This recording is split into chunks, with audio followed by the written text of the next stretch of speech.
Now to introduce Alan Pascuzzi, we've had the pleasure of hearing in this room quite frequently in the Wednesday lecture series, our go-to guy about how the Renaissance masters did it, all the technical stuff.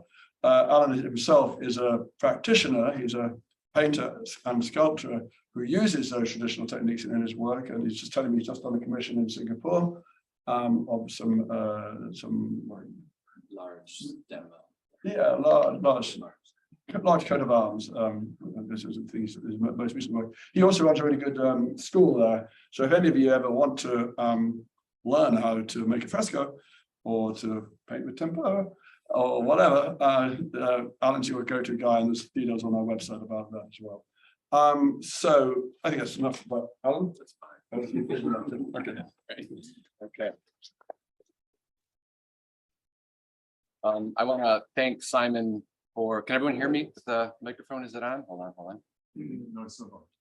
Now it is? Yeah. There it is. Okay. I want to thank Simon for inviting me to do these talks. I enjoy them immensely. It gives me the chance to delve into things I usually don't have a chance to do. What's the title of the talk tonight? The title of the talk is How Many Animals Did It Take to Do an Egg Tempera Painting in the Renaissance?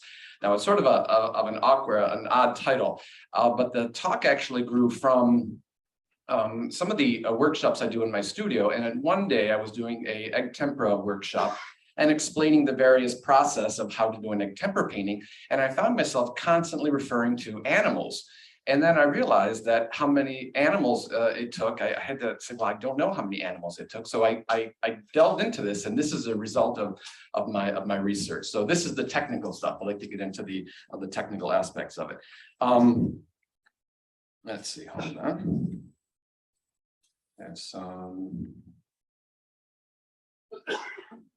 It's not, there we go. It's not advancing for some reason. Oh, there we go. Okay. Egg tempera paintings.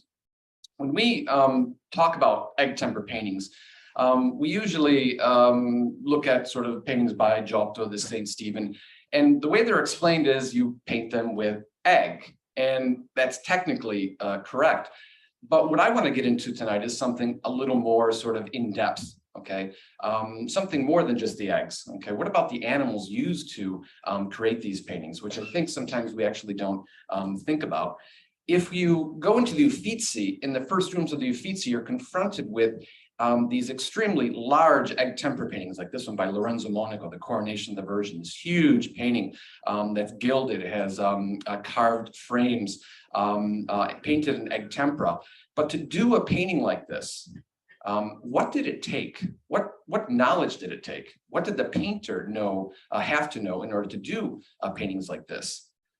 Now, just to give you an idea, to sort of jump into the whole sort of, how could you say, animal world, I want to bring in Leonardo da Vinci. Now, technically, he's a little bit after what I'm talking about.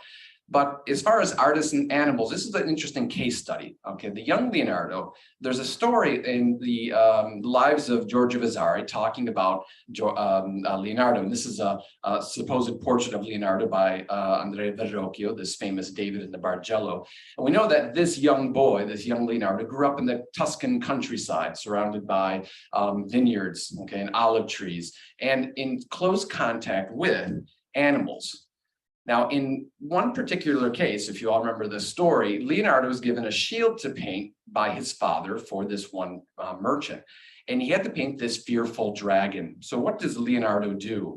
He begins to gather all these animals and he brings them into his room in order to sort of do a buffet of the various aspects of these animals to create this very frightening dragon. This is what Vasari says. He says, in Leonardo's room, which no one but he himself entered, it was crawling with reptiles, green lizards, crickets, snakes, butterflies, locusts, bats, and other strange species of this kind. So we know that he was in very close contact with animals in certain cases. But then as he does the shield, Vasari actually says this, and Leonardo took such pains in creating it, in other words, the shield, that out of the great love he felt for his profession, he did not smell the overpowering stench that arose from the dead animals. Now, This is a really bad sort of illustration that I found, okay, but it gives us an idea of this time period where artists were very connected to nature and also animals, and in certain cases, dead animals, okay, as well. And this brings us to this concept of, well, modern artists, art students, and their materials. When we need to do a painting or a sculpture or a drawing, modern artists and even art students go to, okay, art stores like this. This is Zecchi's. This is their Christmas photograph, okay, for I think 2021. And if you go to a store like Zecchi's, okay, you're going to find the pigments already ground. You're going to find the brushes already made. You're going to find the oils already boiled for you. And this is very convenient. So artists today, even though they're very involved with their art, in certain cases, it doesn't go much farther than going to the art store in order to buy them. But in the Renaissance, in the late medieval era, in the Renaissance, okay, this was the Renaissance artist's art store. It was nature, animals, okay, trees, shepherds, beekeepers, furriers, butchers. This was the Renaissance artist or late medieval Renaissance artist art store. And this is what I'm going to try to extract, okay, tonight in order to show you how this actually worked. Now, this brings us to an interesting discourse, the artist craftsman. And there's this constant sort of art historical discourse. Well, in the early part of the Renaissance, they were more craftsmen. They were artists, but they were also craftsmen. I put up this manuscript that shows the artist in the upper right-hand corner, sort of surrounded by, so to speak, the butcher, the baker, the candlestick maker, okay? And he was seen as the craftsman who actually did art. But in certain cases, he went even farther. He was the naturalist as well. And this is what also I want to dive into. But we have to answer this question. How many animals did it take to do an egg tempera painting in the Renaissance like Cimabue's Madonna? And this is what I want to answer, okay, tonight. Now, what's the sequence of the talk? The first section is a brief introduction. I want to give a brief introduction on panel paintings and the definition of egg tempera. What does it actually mean? The second section is a brief history of egg tempera painting, essentially from the Egyptians to the Renaissance, right up to the time period that I'm focusing on. And then the third section is medieval Renaissance painters. What did they need to know? In other words, the craftsmen, okay, the painters, okay, and the both aspects of the artist and the workshop. And I want to specifically concentrate on Cennino Cennini, the Craftsman's Handbook, a book written in 1399. And then the fourth section is how many animals? And I facetiously put Old MacDonald's Farm in the making of egg tempera paintings. But I'll be dividing up that section into three. In other words, the wooden panel, the gold leafing, and then the painting process itself. And then finally, the conclusions. What can we conclude about egg tempera paintings and also the painter's world in general in this time period? Now, if I can put this in, what are the objectives of the talk? What am I going to try to sort of convey? Number one is to get a behind the scenes look into the making of egg tempera paintings in the Renaissance, looking literally behind the paintings. Number two is to explore the craftsman's painter's knowledge of natural science to produce works of art. And then three, reveal the amount of preparatory work to produce the materials needed to paint in the Renaissance. Now, if we start off section one, introduction about egg tempera paintings, we've all gone to the Uffizi, we've all seen these huge paintings about 10 feet tall of even more of Cimabue at left and Giotto, these huge sort of altar pieces in the first room. And if you look at altarpieces also in the city itself, okay, like the Lignaioli altarpiece by Fra Angelico at left, or the Badia triptych also in the Uffizi, this polyptych, or the one below up in San Miniato, the St. Minius Ancona, or obviously the Cimabue large crucifix. These are extremely large paintings that are in certain cases almost 700 years old, that are not warped, they're not faded, and they're as bright almost as the day they were painted. And there's a reason for that. And there's a reason for that, obviously, because of the animals. Now, what's the definition of egg tempera? What does it actually mean? Temperare from the Latin literally means to mix or combine.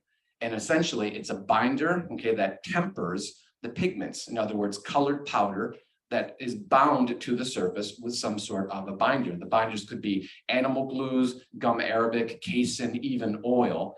But in this case, egg tempera, and in certain cases I have students that call it egg tempura, but it's egg tempera, okay, is pigments tempered with egg. So at right, you can see the yolk of an egg, okay, you extract that and then you mix it with powder, and your egg, the yolk of the egg, is the binder that binds these pigments to the surface.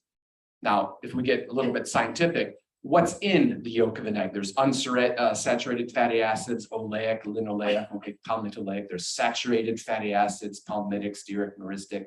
It's yellow because of these things called xanthophylls, but that could change depending on the diet of the hen, okay? And the yellow is in this membrane. If anyone's ever separated an egg, the white from an egg, you realize that it's actually contained in this sort of very thin membrane. And the way you paint with egg tempera is that every day that you paint, you have to extract or separate the yellow, okay, get it on your hand, you have to puncture it, and essentially you've got to extract that yellow, okay, material from the yolk, and that you mix with your pigments. Now, the color mixing, it's extremely sort of very basic. It's usually a 1-to-1 ratio. In fact, even ancient treatises go into this. But if there's too much egg, the colors will crack and flake off. And if there's not enough egg, the colors will crack and flake off.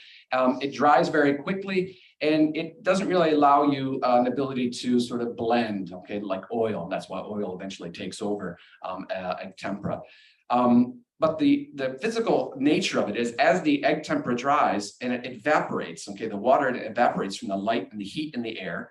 Okay, after the evaporation, the proteins set to form a waterproof film, and the evaporation, which sort of contracts, okay, leads to loss of volume in the paint film. The pigments that are in it, okay, are fixed to the surface. The bond is extremely strong because of these proteins. It's long lasting, and we know it lasts longer than any other modern polymer that we know of today in certain cases. But if you're looking at an egg tempera painting, it's essentially a colored omelet, okay?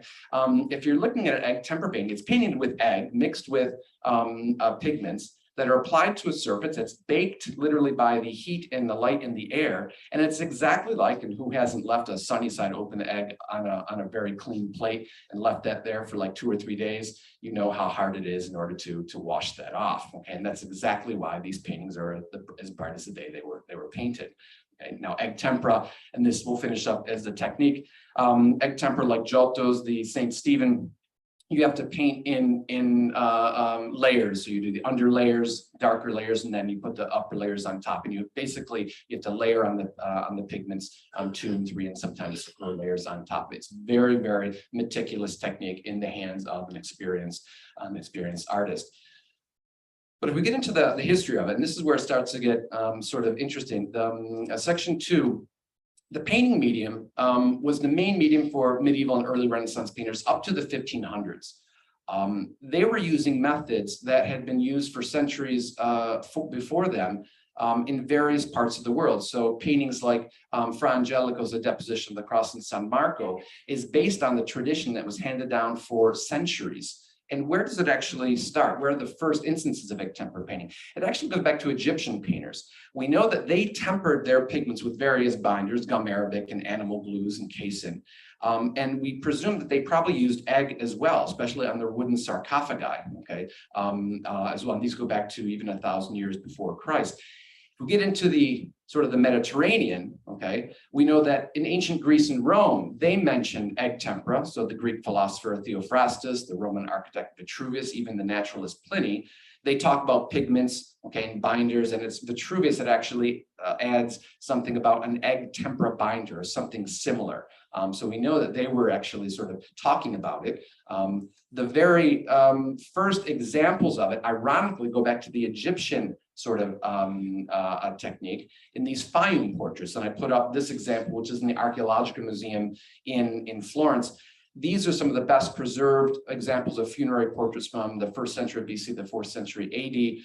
These are Greco-Roman artists living in Egypt. Obviously, these portraits are found in the Fayum Valley, and they were usually executed in encaustic.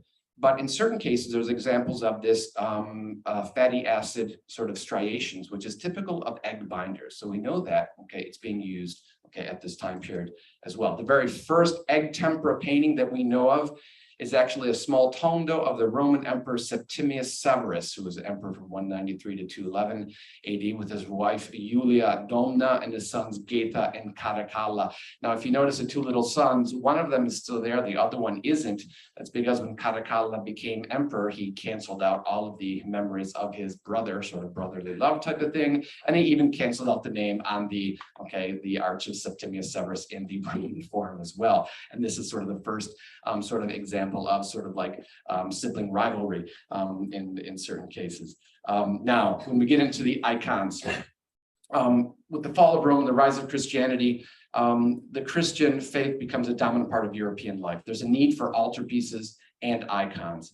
There is fresco painting. There are mosaics that are used for sort of large wall decorations, which we know in Ravenna and whatnot.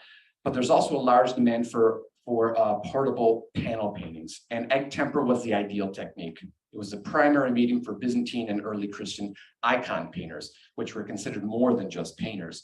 In fact, when you look at the material nature of an icon, which basically means image, the wood, the tempera paint, had really no significance, no religious or sacred significance. So the object didn't have any significance, but what it represented. Now, this is going to change when we get into the Renaissance, when the use of various materials is almost as important as the religious scene that it actually shows.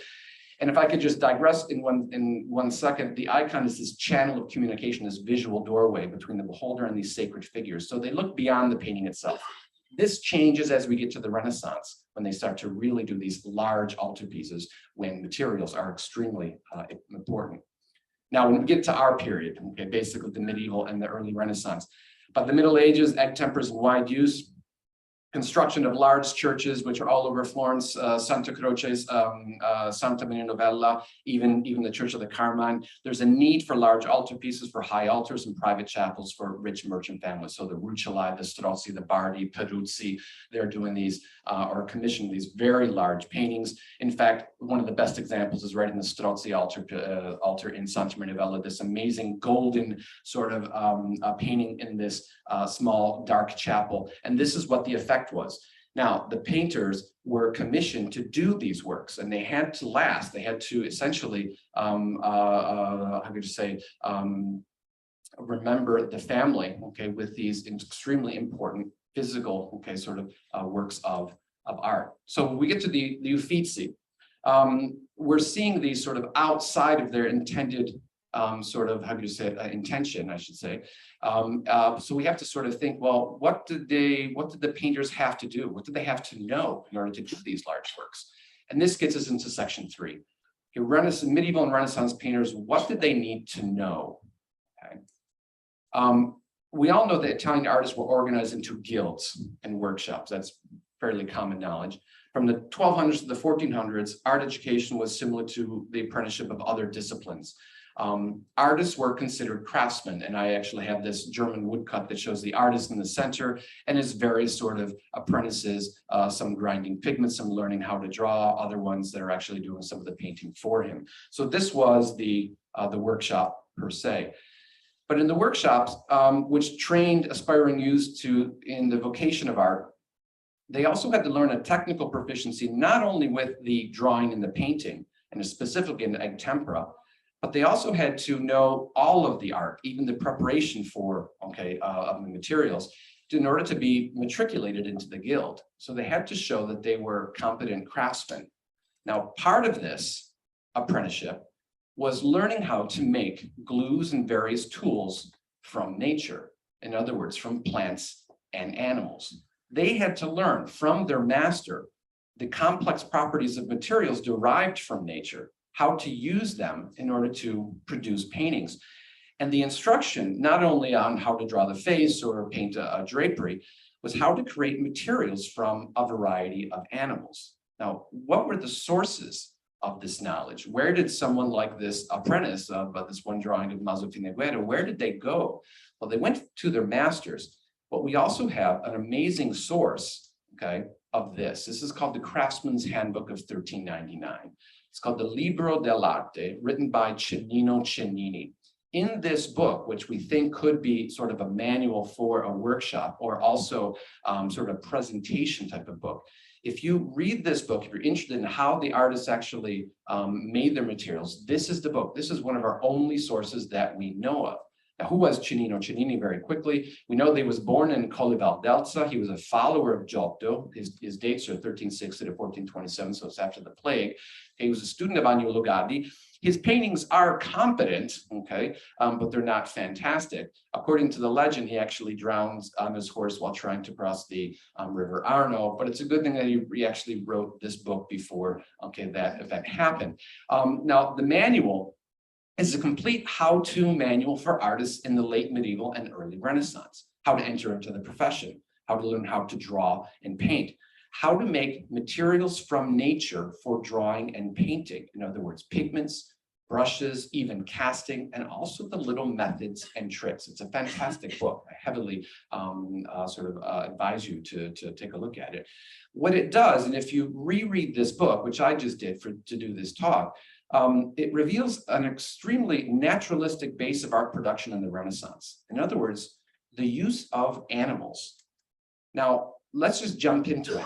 Animal number one, okay, the hen and the egg. And this is what he says about how you want to use the egg. And he says, there are two good kinds of tempera for you, one better than the other. The first tempera, take the white and yolk of the egg, put in a few clippings of fig shoots, beat it up well, and then use your colors white, green, or red. And then he also goes on, the second tempera is simply yolk of an egg, and know that this tempera is a universal one for the wall, the panels, but then he says, be reasonable. But then he goes into something even more sort of specific, okay? The good eggs. And he says, the yolk should come from one of these country eggs, for they are quite red. And then he said, who wrote, flesh color of young people should be tempered with the yolk of a town hen's egg, because those are whiter yolks than the ones which country or farm hens produce. These are good because of their redness for tempering flesh colors for aged or swarthy persons. Now, if anyone has any experience with eggs, you know that sometimes when you go buy eggs, you've got these white yolks, and sometimes you have redder ones, and sometimes they're somewhere in between. Now, why is this so? What is he actually trying to say? What is he actually sort of getting at? He's getting at the difference of the hens, okay? And because the egg color is based on the diet of the chicken who laid them, darker or redder yolks are produced by pasture-raised hens with a diet of grass, worms, and grasshoppers. In other words, they're eating sort of little animals, okay? Lighter yolks are produced by hens fed with a vegan diet or a vegetarian diet of corn and wheat. So for Cennini, what does he say? Okay, if you want swarthy people, you've got to get some country hens eggs because they've got darker yolks. If you're going to do the Madonna and the Christ child, well, you want town hens eggs because they're lighter. And if you do look at Giotto's paintings, like the one in the Uffizi, you see that the Madonna has these nice white complexions. So obviously that was a town hen's egg. But the swarthy saints on the either side, you could probably assume that he's probably using from his sort of master these redder sort of country hens eggs, okay, as well. The young versus the swarthy as well. Now, let's get to the chase. Okay, let's get to the start answering the question. How many animals did it take to make an egg painting, okay, in the late medieval period and the Renaissance? Well, the first one, we start with the hen. Okay, that's number one. Okay, and we have to get into the painting itself. If you look at a diagram of a painting of an egg tempera painting, it has several different sections. You have A, which is basically the wooden panel. B is the preparation of gesso, and then C, D, E, and F are basically the red bowl, the gilding, and then the painting process. And this basically is the same that you see in the paintings in Uffizi, Giotto, and Cimabue, and Duccio, for example. So you can divide it up into three parts: the construction of the wooden panel, the preparation for and execution of gold leafing, and then the execution of the actual painting. So let's start with the wooden support. Now, we all know that egg tempera paintings are usually done on wooden panels, and this is why even the sawing of the panel of the trunk of the tree has to be done in the right manner. You want these sort of like center cut planks. You don't want cross cut because they're going to warp on you. And if you look at an egg tempera painting from the front and turn it around and literally look at the back, you'll notice that it's made up of different planks, sometimes pieces of wood, but in certain cases, these sort of long planks that have to be joined together. Now you join them together sort of like a deck chair or a deck table, okay? And the way you do this is you have to sort of make sure that they're all lined up, and the wood support has to be glued together and prepared with glues made from various animals. Now, I took some pictures with this one artisan friend, Laudo, who actually was making me a panel for a painting I had to execute, and I actually had the opportunity to take pictures of him, an artisan who's actually using these exact same techniques.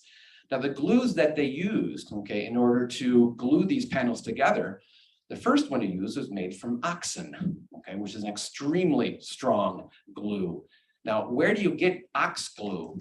You get ox glue from the residue of skin, bones, and blood lymph, basically the connective tissues. You begin to boil it up for a long time. The collagen disperses in water. It turns into like this golden honey-like substance, which you have to reheat, okay? When you heat it, it's used to glue the panels together. It's one of the strongest glues, natural glues that are still around today. In fact, I know artisans that are using it literally as we speak, okay, in their workshops. The second glue you need to use, okay, is a glue from rabbits. Now, rabbits, they eat rabbits here, so there's gonna be lots of rabbits, okay, in the countryside and also in the butcher shops. And you need to make rabbit glue from rabbit collagen. In other words, the connective tissue, the cartilage, the bones, the tendons, the ligaments. Basically, you want to extract the structural protein in this extracellular matrix in the connective tissue. This all gets boiled down into this soup, so to speak. Turns into a gelatin that sort of looks like a cappuccino, okay? And essentially, when it's heated up, okay, you begin to spread it on your panel.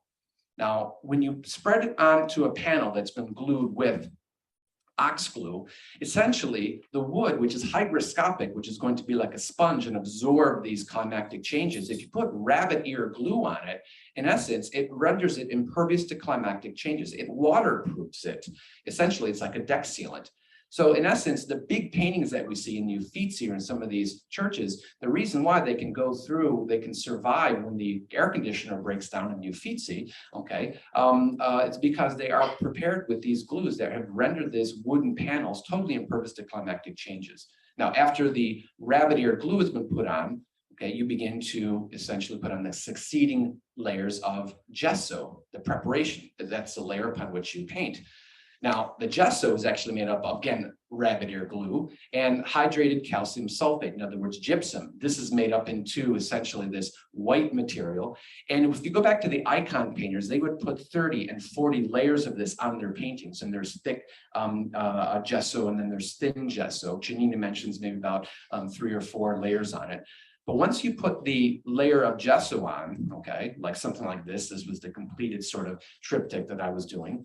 This all has to be sanded down. Now, in the Renaissance, what did they use to sand down a gessoed panel? Shark skin. So you need to find a shark or someone who, okay, has access to a shark. Now, why do you need shark skin? If anyone has ever touched a shark, okay, or been attacked by a shark, okay, the shark skin has microscopic tooth-like scales called dermal denticles. Like down here, I have the detail. These are shaped like teeth. They're microscopic. They're covered with enamel, so they're extremely durable. And for the shark, they reduce the friction in the water, create these mini vortexes, streamlines the body and makes it actually fast in water. They're predators, so the fastest thing in the water. But they're also, if you get the skin, it's ideal to sand down gesso to smooth down the surface. Now, I corroborated this, I should say, with an old artisan, 85 years old, and I asked him, is this really true? Did they really use shark skin? Oh yeah, I still got pieces of it in my studio, okay, the dried pieces of it. So that was sort of like medieval sandpaper. So you've sanded down, essentially, the wooden panel. Now, just for like a summary, what are the animals that we can use also for the glues? We can also use goat, okay, cartilage for glue. You can use fish glue. You can also use the hooves of sheep, okay, to also make glues as well. So there's very different glues made from various different animals. As far as the preparation of the panel, a summarization of all the animals, there's the ox, the rabbit, the fish, the goat, the shark, and the sheep so far in order to make just the panel itself. What about gold leafing? And this is Laudo as he's gold leafing the panel that I had made. Gold leafing is one of the most difficult art practices that you can probably sort of try to learn. There's still Doratori still in Florence. And essentially gold leaf is made from a piece of gold, usually a florin, okay, that was hammered into sort of a very thin sort of sheet. This was done by specialized artisans called battiloro, in other words, gold beaters. And if you look at any of these paintings that I'm talking about, Cimabue, Giotto, Duccio, they are covered with these small little squares of gold leaf. You can still see them today. Now, how you make gold leaf, this is also really interesting. You beat the gold florin until it's a very thin consistency, sort of like aluminum foil. Then it's cut into squares. You then put them on parchment or pieces of paper covered with a red ochre. You then take this whole sort of gold sandwich and put it in a pouch, begin to hammer it again. The gold sort of comes out the edges, you trim it up, and you've got your packet of gold leaf, which is still in the same size that they probably used in the Renaissance as well, from the gold beaters. What do you use to put gold leaf on a painting? Well, what do you need? You need a gilder's palette. You need red Armenian bowl, which is basically a very iron-rich sort of material. And then you need brushes, okay, in order to do that. And you need brushes that you get from squirrels. Now, and this is a squirrel's hairbrush made from the tails of squirrels.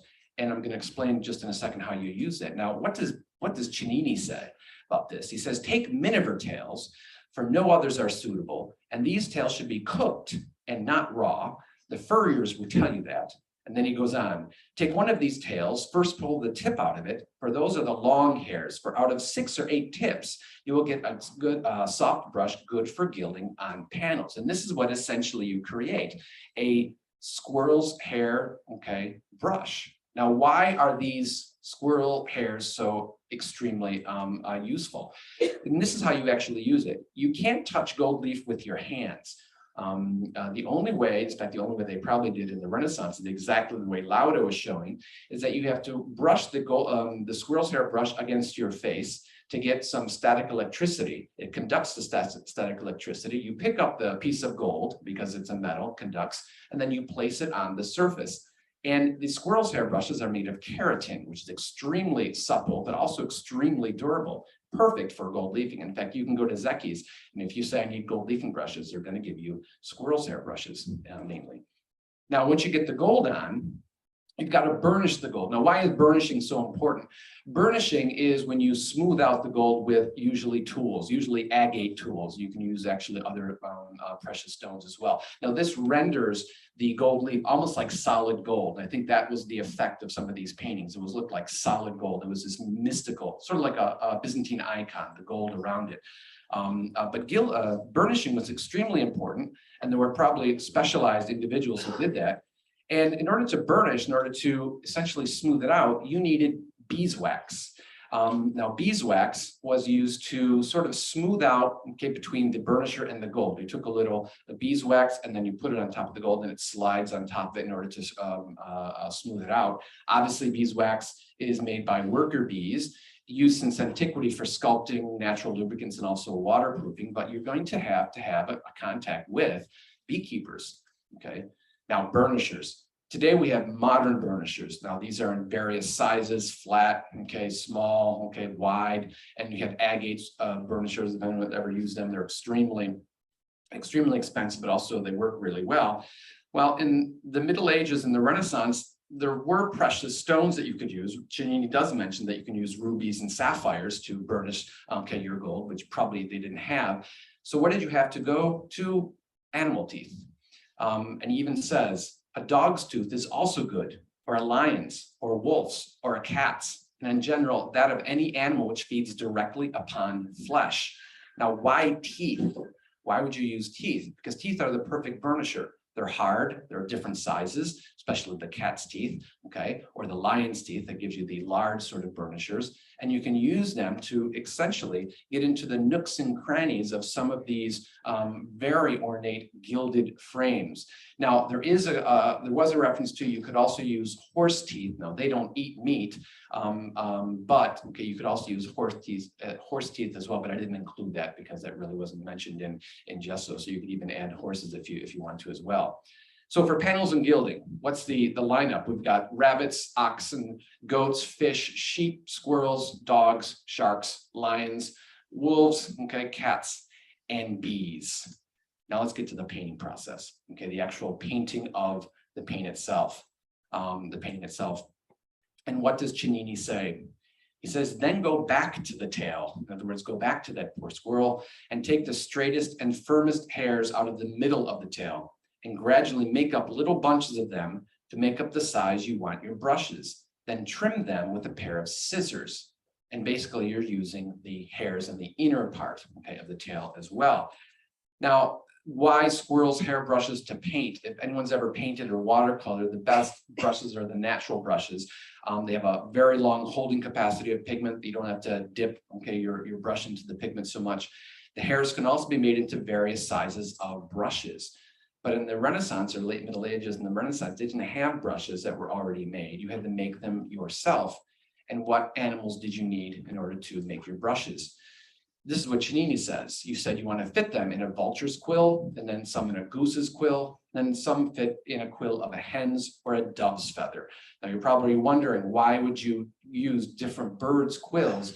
Vulture's quills, the shaft of it is extremely large, whereas the hen's is a little smaller, and the dove's, okay, is even smaller still. So we have various sizes of these, of the shafts of the quills of the feathers as well. It's also very durable. Now you're probably wondering, well, what other animals could you actually use? In fact, I wanted to mention this. You could also use mink hair, ferret hair, hairs from weasels, rabbits, goats, or even wolves as well, in order to make your brushes, which they obviously did, whichever one they had access to. But you're probably asking, well, why animals? Okay, why would you use this? And this goes back to the natural science aspect. The materials extracted from animals contain basic properties that last in time. If you think about it, the eggs that you're painting with are proteins, okay, fatty acids, unsaturated fatty acids that create a very strong binder. There are paintings in the Uffizi that are over 700 years old. Animal hairs that are made from keratin, which is hard, compact, strong, and also supple, which are perfect for brushes. Birds' quills, keratin also, which is convenient. They have convenient tubes in order for holding hairs, and then animal glues themselves. The protein and the collagen from connective tissues and bones create some of the strongest adhesives we still know today, and also very, very sort of effective impermeable materials in order to keep these paintings from warping as well. Now this brings us to the final section, should be section 5, the conclusions. Like temper paintings and the artist's world. What does this mean when you go into the Uffizi or go into a private chapel, begin to look at these paintings? If you look at Cimabue or Fra Angelico, what could they represent?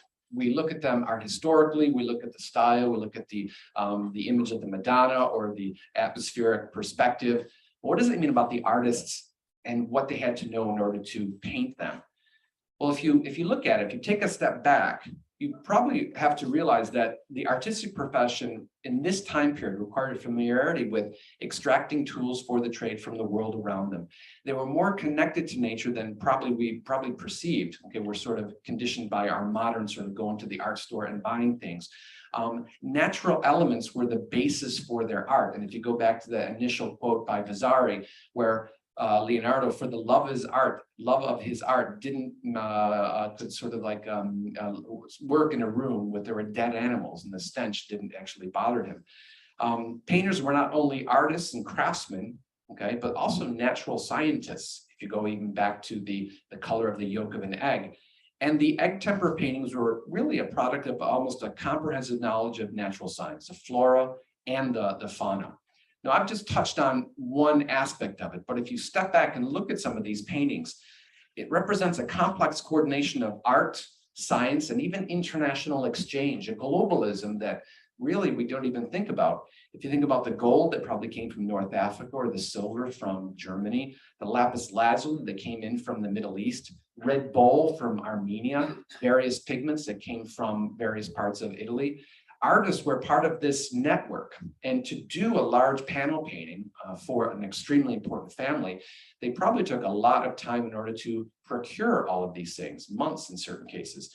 But it also depends or demonstrates, I should say, a connection with other guilds and professions right within the city. In fact, even Cennini mentions this, the guild of the furriers and the skinners, in other words, to get your hairs for the brushes, the guild of the butchers to get your bones, okay, get your rabbits, okay, the guild of the apothecaries in order to get your various colors. but also you need to know shepherds and farmers to get your eggs, and also beekeepers, okay, to get your beeswax in order to burnish all of the gold.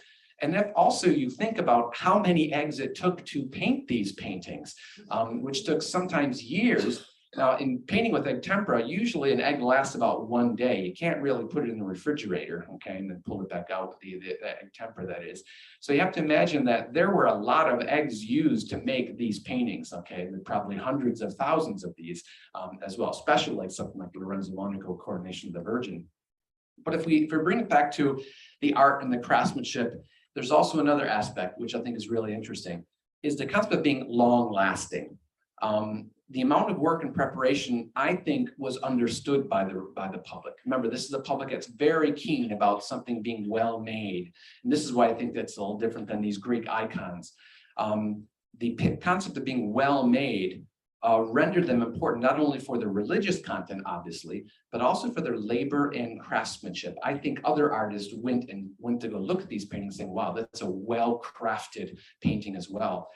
And I think for the artists themselves, and I think some of us, okay, or if you've ever done anything that are artistic, there is an element of craftsmanship in their production. And that was to use methods and materials that ensured the work would endure the test of time.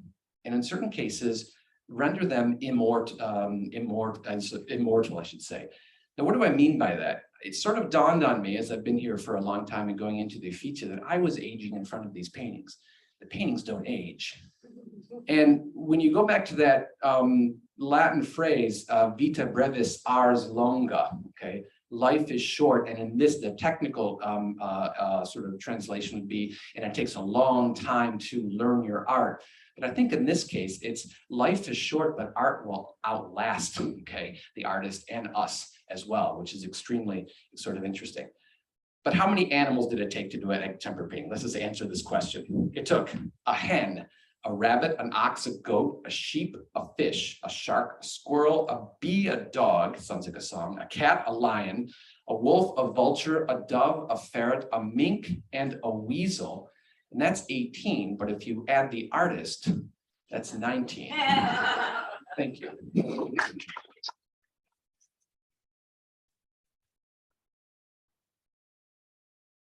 Yes, thank you very much indeed, and Alan, for that.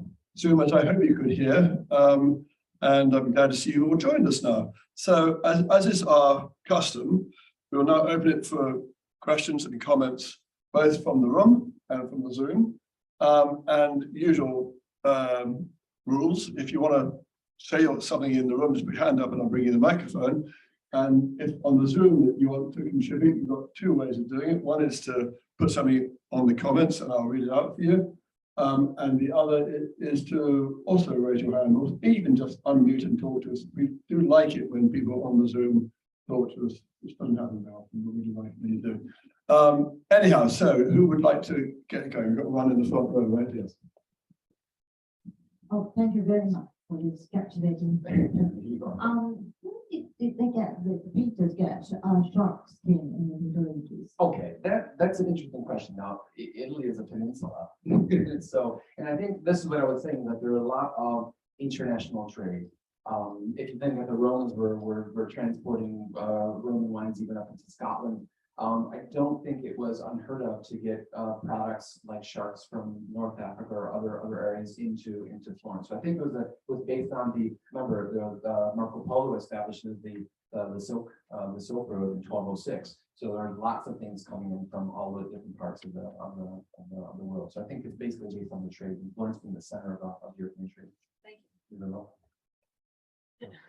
It's better if you go Oh, sure. The microphone picture. Oh, yeah, sorry about that. It's still a bit dependent on this. Oh, yeah, sorry about that. Okay. Right, go on.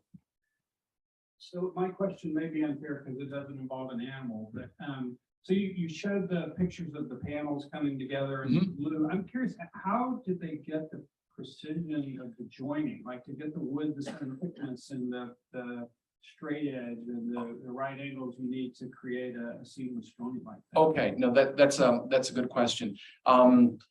There were segaioli, there were individuals that actually sawed these long trunks that actually came in from the Casentino region. In fact, they actually floated them down right to Piazza Mentana, and then they pulled them out of the river, and then they actually sawed them right there. So the sawing was actually pretty good. I've seen some of these old. You look at the backside of Giotto's painting, you can see that they're actually pretty well cut. It's because they have these very large saws. The way they join them, in fact, this is what I didn't get into, is that they did join it with glue, but there were also these things called butterfly joints. And if you look at the back of Giotto, you're going to see them. That actually they were natural wooden sort of joints that they carved out the negative, and then they put in the positive, sort of looked like butterfly pasta, the exact same thing. And that kept them really pretty straight. And then when you have the glues on top of it, which remember contracts, it really keeps them extremely, then you have the braces also, it keeps them extremely stiff, and also stops them from warping.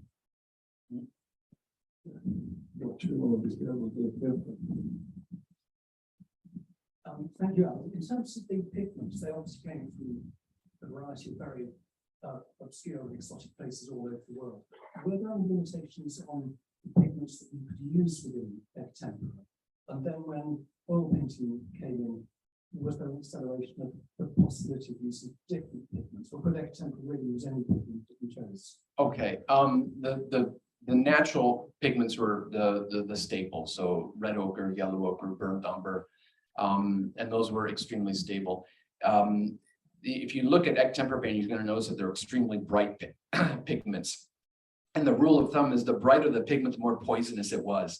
Arsenic yellow, mercuric sulfide red, basically it's made by boiling mercury and having a copper pot with all the vapor collecting that has this red sort of residue, not very good to breathe in.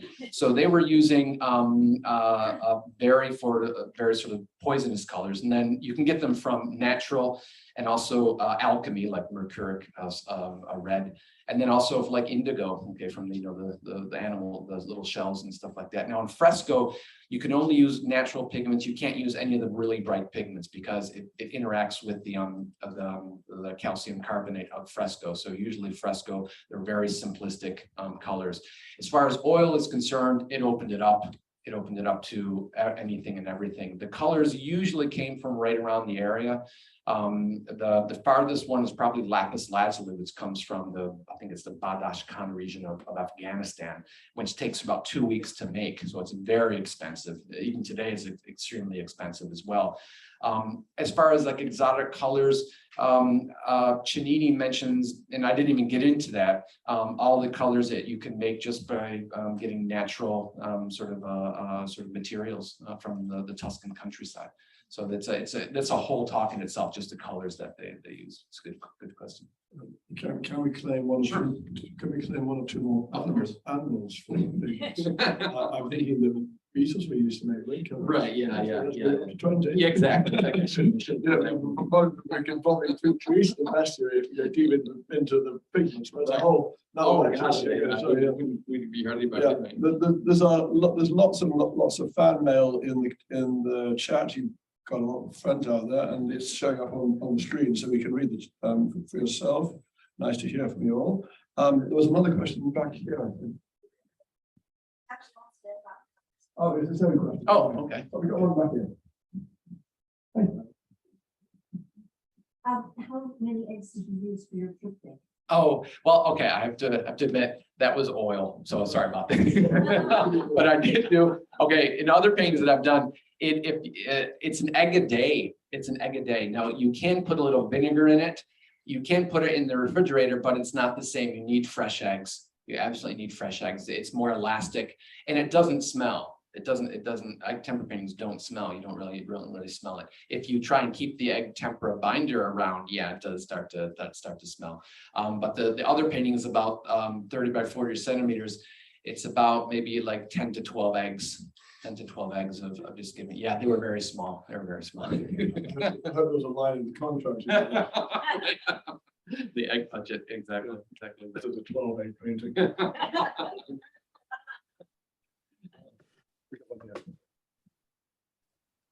So this is related to the pigment as well. Mm. If you have to restore an egg tempera painting, how do you protect the restorer? Do they have to wear some kind of mask because maybe one of those poisonous Oh, pigments are used, or? okay. The general rule of thumb in conservation, because restoration is, they sort of misuse that term in conserving paintings, is you can only use reversible pigments. So they're now using watercolors. And now if you go to Fazes and Via dello Sprone, they've got watercolors with cadmiums and stuff like that. Because I mean, I have some arsenic yellow, but I'm too afraid to use it. You can get lead white, but restorers, the ones that I know, they're all using Winsor and Newton watercolors to restore it, because they have to be reversible and it can't interact with what's already been painted. It can't sort of chemically change it. So yeah, it's a good question. They're all using watercolors. I think in Umberto Eco's masterpiece, The Name of the Rose, there's one of the murders is committed to poisonous paint or something. The arsenic on the edge of the pages, Yeah. and they were licking. That's right, yeah, Exactly. Yeah. That's right. Okay, now come on, Zoomers. You're all sending off a lovely thank you notes, but has anyone got a question? Does anyone want to talk to us? I'm looking at you, Tessa. I'm mute, go. Thank you very much for that. Can you tell us, did they paint over the gold leaf? Okay, yeah, there are examples of this, and I know that you can paint over. It takes a couple of layers. I think one of the best examples is the Simone Martini's Annunciation in the Uffizi. If I'm not mistaken, the wings of the angel, I think, are actually painted over the gold. Now, this is really interesting because you get this refraction of light that comes through the pigments. It's like a stained glass window. So you can't paint over it. It does adhere even to gold, the smooth surface of the gold. Definitely. Thank you. Thank you. Okay, so any more on the Zoom or any more in the room? Come near the microphone. I hope the dogs in the room don't get offended. Well, I think there was a bit of animal solidarity going on. It's enough already with putting our teeth out. So we have one here. Thanks very much. Mhm. Actually, just wanted to know a bit more about where we could find out about what animals we use, what colours, and I know the insects and all sorts, but you mentioned a few, but is there a resource that we can look at? Oh, okay, yeah. If you go to Zecchi's, one of the professors from the academia did a complete publication. I forget the title of the book, but I know they know of it at Zecchi's. You can just go to Chinino, and he gives you a list from reds and greens, and even how to make lapis lazuli, literally step by step. If you ever want to do it, just get lapis and grind it up like he says. So Chinini is the first. Vasari's On Technique is also a good source. We're talking primary sources, but then you have like I think Ralph Mayer, Art Techniques, which is a more modern book, MEYER as well. But if you go to Zecchi's, they do have, it's a recent publication. It's absolutely fantastic. It costs a little bit. It's like a $60 book, but it has everything. It's completely exhaustive. So it's a good source to use. Good question. I'm sorry.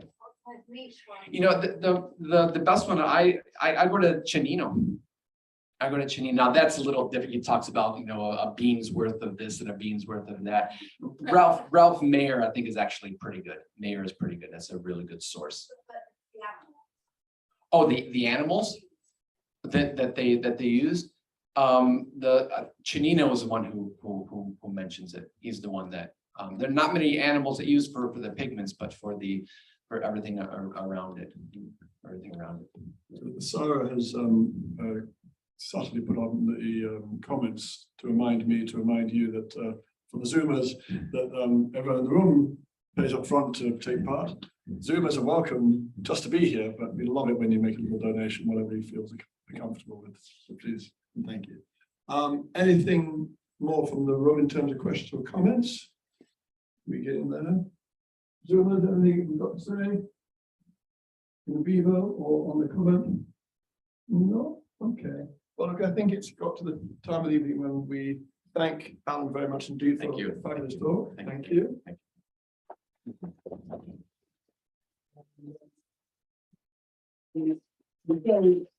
We've tried to promise our well to do this because unfortunately we haven't figured out how to do virtual wine.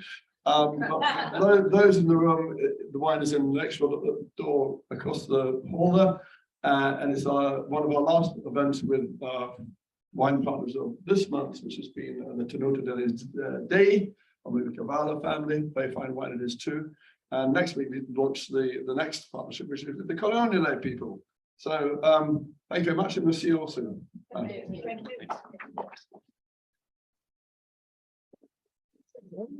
Thank you.